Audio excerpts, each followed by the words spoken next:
নমস্কার, আত্মবন্ধন কোটি কোটি প্রণাম। রাখি সাহার পক্ষ থেকে আপনাদের সবাইকে অনেক অনেক স্বাগতম। তো ফ্রেন্ডস, আজকের টপিকটা হলো আমার চাইল্ডহুড ট্রমা। চাইল্ডহুড ট্রমা বলতে আমরা কী বুঝি? আমাদের ছোট্টবেলার অনেক মেমোরি, অনেক ট্রমা প্রত্যেকের মধ্যে লুকিয়ে থাকে, আর সেগুলি মানুষের জীবনে সামনের দিকে এগোতে অনেক বাধা সৃষ্টি করে। প্রত্যেকটা সোল তার জন্মের জায়গা, কোথায় সে জন্ম নিয়ে আসবে, তার প্যারেন্টসকে সে চুজ করে আসে, কারণ তার এই লাইফে তার এক্সপিরিয়েন্স নিতে হবে। কিন্তু সেই সময়টা যেহেতু তার মনে থাকে না, সে নিজেই প্ল্যান করে এসছে, চুজ করে এসছে, সেটা তার এক্সপিরিয়েন্সটা নেওয়ার জন্য সেই সময়টাকে তার ভোগ করতে হয়। চাইল্ডহুড ট্রমা মানে কি? ছোট্টবেলার ট্রমা। প্রত্যেকটা সোল, শিশুরা প্রথমত জন্মের পর তার পরিবার থেকে যা কিছুই শুনে, যা কিছুই শিক্ষা গ্রহণ করে, প্রথমত সে তার পরিবার থেকে করে। সে তার প্যারেন্টসের ছত্রছায়াতে বড় হয়, পরিবারের লোকজনদের সাথে সে বড় হয়। সেখান থেকে যা কিছু দেখে, যা কিছু শুনে, যা কিছু অনুভব করে, সেটাই তার মেমোরিতে স্টোর হয়ে থাকে। সে যখন প্রথমত সে গর্ভে থাকে, সে তার মায়ের সাথে, নারীর সাথে কানেক্টেড থাকে। গর্ভ অবস্থায়ও সে ভেতরে থেকেও সব কিছু সে শুনতে পারছে, অনুভবও করতে পারছে। তার মায়ের সাথে কি হচ্ছে, পরিবারে কি হচ্ছে, সে সব কিছু অনুভব করতে পারছে। এমনও পরিবার আছে যেখানে গর্ভ অবস্থায়ও মহিলাদের গায়ে অনেক টর্চার করা হয়, মানসিকভাবে, শারীরিকভাবে সে টর্চার হয়। সেই সময়ে এই বাচ্চাটা ভেতর থেকেই সব কিছু শুনতে আসছে। তারপরে যখন সে জন্ম নেয়, পরিবারের মধ্যে অনেক অশান্তি, অনেক ক্লেশ, দ্বন্দ্ব সে দেখতে থাকে। অনেক পরিবারে, সব পরিবার বলছি না, অনেক পরিবারের মধ্যে সেগুলি সে শুনতে দেখতে দেখতে সে বড় হয়। মা বাবার মধ্যে অশান্তি, ঝগড়া, পরিবারের বাবা কাকাদের মধ্যে অশান্তি, ঝগড়া, দাদু ঠাকুরমার মধ্যে অশান্তি, ঝগড়া, সেগুলি সে ছোটোবেলা থেকে দেখতে দেখতে সে বড় হয়। তো সেগুলিও তার মধ্যে একটা ট্রমা, একটা ব্লকেজ হয়ে থাকে। সে যখন আস্তে আস্তে বড় হয়, ঘর থেকে বেরোনো শিখে, আশেপাশের যে পরিবেশ আছে সেখান থেকেও সে অনেক কিছু শিক্ষা লাভ করে। প্রতিবেশীদের সাথে তার কীরকম ব্যবহার, ওরা কিভাবে ওর সাথে ব্যবহার করছে, স্কুলে গেলে টিচাররা ওর সাথে কী ব্যবহার করছে। অনেক অনেক স্কুলের মধ্যে এমনও আছে যে বাচ্চাদের সাথে, যারা ক্লাসের মধ্যে ভালো স্টুডেন্ট, ওদের সাথে একরকম ব্যবহার হচ্ছে, যারা একটু কম মার্কস পাচ্ছে ওদের সাথে একটু খারাপ ব্যবহার হচ্ছে।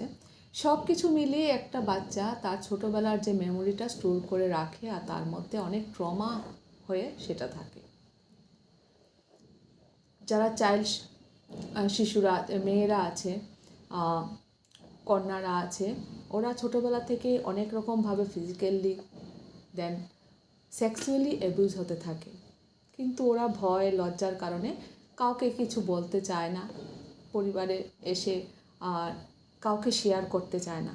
হয়তো একটা ভয় আর লজ্জা ছোটোবেলা থেকেই থাকে। যেহেতু ওরা মেয়ে সন্তান, এটা স্বাভাবিক, মেয়েদের একটা লজ্জা বোধ থাকে, ছোটোবেলা থেকে ওরা সেটা বুঝতে পারে, কিন্তু ওদের সাথে যেটা হচ্ছে টর্চারিংটা, সেটা ওরা প্রকাশ করতে পারে না। এটাও ওদের মধ্যে একটা ট্রমা হয়ে থাকে। এমনও না শুধু স্কুল, কলেজ বা অন্য জায়গা থেকে ওরা হচ্ছে, পরিবারের অনেক লোকজন থেকেও ওরা সেটা হচ্ছে, কিন্তু সেটা একটা খেলা থ্রুতে সেটা কাটিয়ে দেওয়া হচ্ছে, যে এটা একটা খেলা, সে যখন আস্তে আস্তে বড় হয় তখন সে অনুভবটা করে যে এটা একটা খেলা ছিল না তার সাথে, এটাও একটা তার ট্রমা, একটা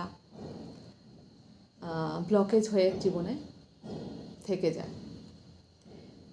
বাচ্চাদেরকে ছোটোবেলা থেকেই অনেক কিছুর মধ্যে আটকানো হয়, এটা করবে না, ওটা করবে না, ওটা দেখবে না, তার সাথে চলবে না, এইভাবে অন্যদের সাথে কথা বলবে না। মেয়েদেরকে আটকানো হয়, ছেলেদের সাথে খেলা করবে না, ছেলেদের সাথে বন্ধুত্ব করবে না, ছেলেদের সাথে কথা বলবে না। ছেলেদেরকে আটকানো হয়, মেয়েদের সাথে কথা বলবে না, মেয়েদের সাথে চলবে না, মেয়েদের সাথে কথা বলবে না। এই যে প্রত্যেকটা স্টেপে টেপে আটকিয়ে রাখা হয়, এটাও ওদের জন্য একটা ব্লকেজ সৃষ্টি হয়ে যায়।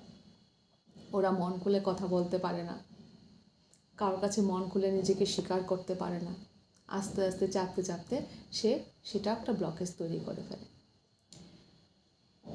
আস্তে আস্তে তার এনার্জিটা এরকম চেঞ্জ হয়ে যায়, তার মধ্যে এত রাগ, এত জিদ, এত হিংসা সৃষ্টি হয়, কারণ তার পারিপার্শ্বিক যে কারণগুলি সে ফেস করছে তার কারণেই তার মধ্যে সেটা। সবটার কারণই পরিবার, আশেপাশের পরিবেশ থেকে সে যেটা শুনছে, যেটা দেখছে, যেটা তার সাথে ঘটছে, সেটাকেই সে তার মধ্যে ব্লকেজ তৈরি করে ফেলে। এটা একটা ট্রমা। তার সাথে এমন একটা ঘটনা হয়েছে একটা বাচ্চার সাথে, যে সে হয়তো বা কোনো একটা দুর্ঘটনা তার সাথে ঘটেছিল, কোনো একটা এই ঘটনার কারণ তার মধ্যে যে এনার্জিটা স্টোর হয়ে গেছে, যে ভয়টা, লজ্জাটা তার মধ্যে আটকে সেখানে একটা এনার্জি তৈরি হয়ে গেছে, যে সেটা সে কোনোদিন ভুলতে পারছে না। যার জন্য সে ইন ফিউচারে এসে যখন সে বড় হচ্ছে, তার জীবনে অনেক কিছু ঘটছে যেটা সেই মেমোরির সাথেই কানেক্ট করতে পারছে বারবার, যে হয়তো আমার সাথে আবারও ঘটবে, আমার সাথে সেটা আবারও হবে, আমার সাথে সেটা হয়েছিল, কারণ সে ভুলতেই পারছে না কিছু। এটা একটা ট্রমা। কিছু জিনিসের প্রতি তার ভয়, সে মনে হচ্ছে, কোনো বাচ্চা বলে যে মনে হচ্ছে আমি কোথা থেকে পড়ে যাব, পাহাড় থেকে কেউ আমাকে ধাক্কা দিয়ে দিচ্ছে, বা আমাকে এখান থেকে কেউ ধাক্কা দিয়ে দিচ্ছে। সে নিশ্চয়ই তার জীবনে এরকম একটা ঘটনা হয়েছিল যেটা তার মেমোরিতে স্টোর হয়ে আছে। হয়তো বা তার ছোটোবেলার কোনো স্মৃতি, হয়তো বা তার এই লাইফেরও না, তার পাস্ট লাইফেরও কোনো স্মৃতি হতে পারে, সে ক্যারি করে নিয়ে এসছে এই লাইফে। তো এইভাবে আস্তে আস্তে এই যে ছোট্ট বয়সটা, বাচ্চারা যদি ফ্রিভাবে বাঁচতে না পারে, বাচ্চারা ভালো পরিবেশ একটা যদি না পায়, ওদের মধ্যে একটা চাইল্ডহুড ট্রমা সৃষ্টি হয়। এটা সাইকোলজিক্যাল।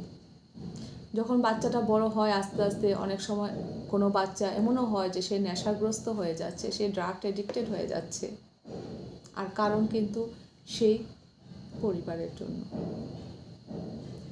বাচ্চারা মিথ্যে কথা বলা শেখে, কারণ সে সত্য বললে জানে যে পরিবারের লোক ওদেরকে যদি কোনো কিছু ওরা বলে, হয়তো বা প্যারেন্টস ওদেরকে স্বীকার করবে না।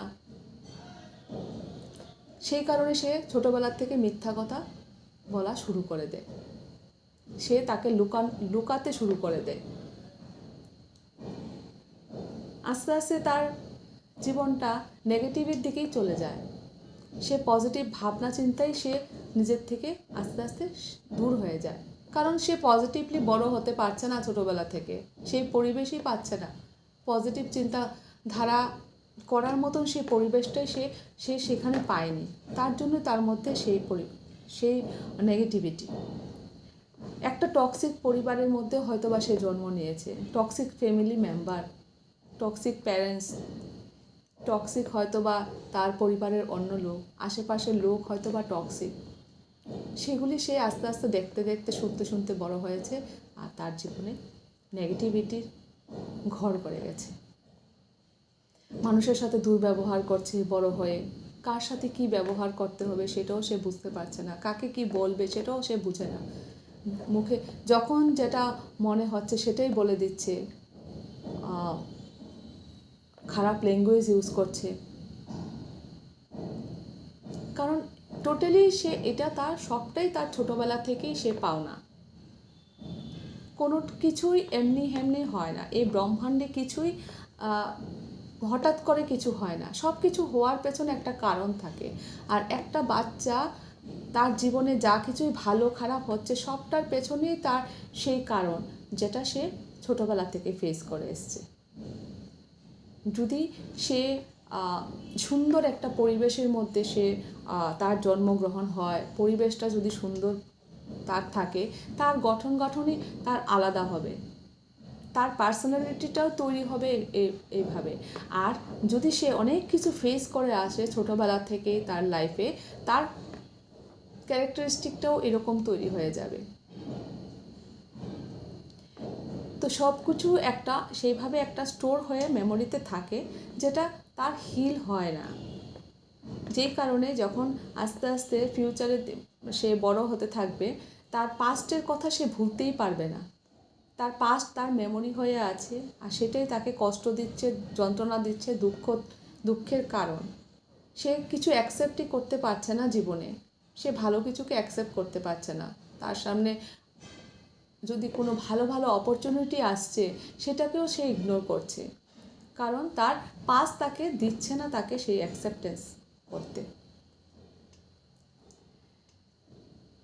এরকম আস্তে আস্তে আস্তে আস্তে বাচ্চারা একটা সাইকোলজিক্যাল ব্যাপার হয়ে যায়, যেটা ইন ফিউচারে গিয়ে তাদের একটা রোগের আকার তৈরি হয়, রোগ আকার ওদের মধ্যে তৈরি হয়ে যায়। ওরা মেন্টালি ডিপ্রেস থাকা শুরু করে দেয়, ওদের ইনসোমিনিয়া, যেটা ওদের রাত্রিবেলা ঘুম হয় না, ওরা ওভার থিঙ্কিং করতে থাকে। তো ওদের জীবনের এটার দায়ী ওরা সেই পরিবেশটা, ওদের সেই বাল্যকালটা। এটা শুধু একজনের কথাই বলবো না, এটা প্রত্যেকটা বাচ্চারই, প্রত্যেকটা মানুষের জীবনেরই সেটা একটা ঘটনা। প্রত্যেকটা কেউ বলতে পারবে না এই জীবনে যে ওরা কমপ্লিটলি ফুললি ওরা ছোটোবেলা থেকে এমন কোনো কিছু ওদের একটাও ট্রমা ওদের জীবনে নেই যেটা ওরা মেমোরিতে এখনও স্টোর হয়ে আছে। সবাই আলাদা আলাদা জীবন, আলাদা আলাদা এক্সপিরিয়েন্স লাইফে। প্রত্যেকটা মানুষই কিছু না কিছু ফেস করে এসছে ওদের জীবনকে, ছোটোবেলাকে। কেউ হয়তো বা একদম ছোটোবেলা করেনি, একটু বড় হয়েছে, ওরা স্কুল কলেজে করেছে, কিন্তু প্রত্যেকটা মানুষের মধ্যে কিছু না কিছু একটা অবশ্যই রহস্য লুকিয়ে আছে, যার দরুন ওদের সামনের দিকে এগোতে ওদেরকে বাধা ক্রিয়েট করছে, বাধা সৃষ্টি করছে। তো এই সব কিছু থেকে কিভাবে মুক্ত হতে পারবো, সবাই কিভাবে মুক্ত হতে পারবে? প্রত্যেকটা মানুষের ভেতরে সে যতই বড় হয়ে যাক, ওদের ভিতরে একটা ইনার চাইল্ড বলে ছোট্ট একটা বাচ্চা থেকে যায়। পরিবেশের কারণে, পরিস্থিতির কারণে সেই বাচ্চাটাকে সুপ্ত অবস্থায় লুকিয়ে থাকে তার বাচ্চা যে মনটা। প্রত্যেকটা মানুষের বলি না আমরা, একটা age is a only a number. বয়সটা শুধু একটা নাম্বার, আর কিছুই নয়। সবার ভিতরে সেই বাচ্চা মনটা জীবিত করার জন্য, সেই বাচ্চা যে একটা ছোট্ট বাচ্চার মন আছে, সেটাকে কিভাবে সে আবার জাগিয়ে তুলতে পারবে, সবাই মন খুলে হাসতে পারবে, তার সেই মেমোরি থেকে সে বেরোতে পারবে। সেই যে পাস্ট লাইফ মেমোরি, ছোটোবেলার থেকে তার বড় হওয়া অবধি তার জীবনে এত এত ঘটনা ঘটে গেছে, সে কিভাবে সেখান থেকে বেরোতে পারবে? এটাকে বলে inner child healing. Inner child healing যখন প্রত্যেকটা মানুষের ভেতরে সেই বাচ্চাটাকে আবার সেই কি বলবো, সেই যে বাচ্চাটার মনটাকে যে সবাই একটা বন্ধ করে রেখেছিল, একটা ঘরের মধ্যে বন্ধ করে রেখেছিল, সেটাকে আবার কি করে সে খুলতে পারবে? মনের দরজাটাকে কিভাবে খুলতে পারবে? সেই হাসি খুশি যে ছোট্টবেলার ফেসটাকে কিভাবে আবার ফিরিয়ে আনতে পারবে তার জীবনে? তার জন্য তাকে নিজের সাথে বসতে হবে। এটাকে বলে ইনার চাইল্ড হিলিং। তাকে নিজেকে ভালোবাসতে হবে, তাকে নিজেকে সেলফ লাভ করতে হবে। সে ভুলেই গেছে যে সে নিজেকে ভালোবাসেনি, সে নিজেকে ভালোবাসা ভুলে গেছে। তার জন্য সেলফ লাভ সবার আগে খুব দরকার। সেই পরিস্থিতিগুলিকে অ্যাকসেপ্ট করা, ফরগিভ করা, কেন হয়েছে তার সাথে, সেটার কারণ কি, সব কিছু জানার জন্য, তার জীবনে কেন এইসব ঘটনা ঘটেছিল, সেই পরিস্থিতির সম্মুখীন কেন তাকে হতে হয়েছিল, সব কিছুর উত্তর সে নিজের মধ্যেই সব কিছু আছে, কিন্তু সেই উত্তরটাকে তাকে খুঁজে বের করতে হবে। আর সেই উত্তর যদি খুঁজতে হয়, তার জীবনের সেই প্রত্যেকটা প্রশ্নের উত্তর, তার সাথে কেন ভালো হয়েছে, তার সাথে খারাপ কেন হয়েছিল, সেটার উত্তরদায়িত্ব কে, সব কিছু রিপ্লাই, সব কিছুর উত্তর সে নিজেই খুঁজে বের করতে পারবে। আর সেটার জন্য একমাত্র মাধ্যম হচ্ছে ধ্যান বা মেডিটেশন। তো ফ্রেন্ডস,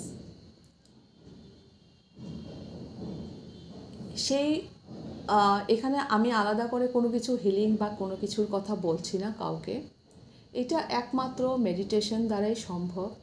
মেডিটেশন করলে তার সাথে আমরা আমাদের সব ইনার চাইল্ড হিলিং, আমাদের যে চাইল্ডহুড ট্রমা, যে ট্রমাগুলি আমাদের মধ্যে এত এনার্জেটিক্যালি স্টোর হয়ে আছে, যেগুলি আমাদের জীবনে সামনের দিকে এগোতে আমাদেরকে বাধা দিচ্ছে, প্রত্যেকটা বাচ্চাকে, প্রত্যেকটা মানুষকে বাধা সৃষ্টি করছে, সে যে তার পাস্টকে ভুলতে পারছে না, পাস্টের ট্রমাকে ভুলতে পারছে না। ছোট্টবেলার থেকে বড় হওয়া অবধি, যদি কেউ 50 বছরও হয়ে থাকে, 50 বছর অবধি তার মধ্যে যা কিছু ঘটেছে সেগুলি সে ভুলতে না পেরে তার জীবনকে সামনের দিকে এগিয়ে নিয়ে যেতে পারছে না, সে হাসি খুশি থাকতে পারছে না, তার ভিতরে এত টক্সিসিটি, এত কেন তার মধ্যে এত মিসবিহেভিয়ারের টেন্ডেন্সি, তার মধ্যে এত অ্যাগ্রেশন জিত কেন, এত হিংসা কেন, সব কিছু উত্তর সে নিজেই বের করতে পারবে।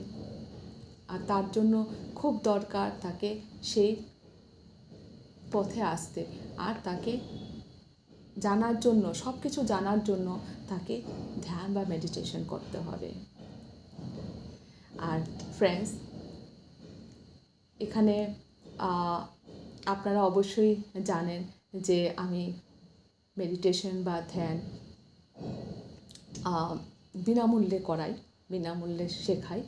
আমার কন্ট্যাক্ট নাম্বার আছে। আপনারা মেডিটেশনের, আমি কোনো কিছু তার জন্য আমার কোনো পেয়েবল না। আর সেটা গাইড করার জন্য অবশ্যই আমি বলবো যে আপনারা আমার সাথে কন্ট্যাক্ট করবেন। যদি আপনাদের আমার সাথে কানেক্টিভিটি ফিল করতে পারছেন, তাহলে অবশ্যই আমার সাথে যোগাযোগ করবেন। আমার কন্ট্যাক্ট নাম্বারের সাথে আপনারা মেসেজ করবেন। ইউটিউবে লিঙ্কে গিয়ে আপনারা আমাকে একটু মেসেজ করে দেবেন, তাহলে আমার সাথে যোগাযোগ করে আপনারা অবশ্যই সেই ধ্যান বা মেডিটেশনে আমার সাথে যুক্ত হয়ে আমরা সেই ট্রমার থেকে আমরা কী করে বের হওয়া সম্ভব, পসিবল, খুব ইজি প্রসেসে আমরা সেটা নিয়ে ডিসকাশন করব। আর তার জন্য আলাদা কোনো কিছু হিলিং বা আলাদা কোনো কিছুই করতে হয় না। সঠিক পদ্ধতিতে মেডিটেশন আর ধ্যান করলে আমরা সেই ট্রমা বা সেই মেমোরি থেকে আমরা বের হয়ে আসতে পারি, আর নিজের জীবনকে একটা খুব সুন্দর জীবনে পরিণত করতে পারি। কারণ প্রত্যেকটা মানুষের লাইফে কিছু না কিছু পাস্ট মেমোরি থাকে, কিছু না কিছু ট্রমা থাকে, আর সেই ট্রমাগুলি আমাদের জীবনের পথে অনেক কিছু বাধা সৃষ্টি করে। আর সেখান থেকে মুক্ত হয়ে আমরা একটা নতুন জীবন, একটা নতুন খুব সুন্দর পরিবেশ আমাদের মধ্যে আমরা সৃষ্টি করতে পারি। তো তার জন্য আপনারা আমার সাথে যোগাযোগ করবেন। আর আমার কথার সাথে যদি আপনাদের কানেক্টিভিটি ফিল করতে পারছেন, আপনারা আমাকে এত ভালোবাসা দিচ্ছেন, সেটা আমি জানি। আর আমার চ্যানেলটা যদি আপনাদের ভালো লাগে, আপনারা অবশ্যই সেটাকে সাবস্ক্রাইব করবেন আর সবাইকে শেয়ার করবেন। তাই বলে আজকের টপিকটা আমি এখানেই শেষ করছি। আর আমি আপনাদেরকে বলে রাখছি যে আমি উইকলি 2টা করে ভিডিও আপলোড করব। সেটা হলো থার্সডে অ্যান্ড সানডে। প্রত্যেক দিন রাত 9টা থেকে 9:30টার মধ্যে আমি থার্সডে অ্যান্ড সানডেতে আমি 9:30টার মধ্যে আমার ভিডিওটা আমি শেয়ার করব। আপনারা লাইক অ্যান্ড শেয়ার করবেন, সাবস্ক্রাইব করবেন। তো সেই বলে আজকে আমি বিদায় নিচ্ছি। নমস্কার, সবাই ভালো থাকবেন। নমস্কার, thank you, lots of thanks, love and light to you all soul, beautiful soul, thank you.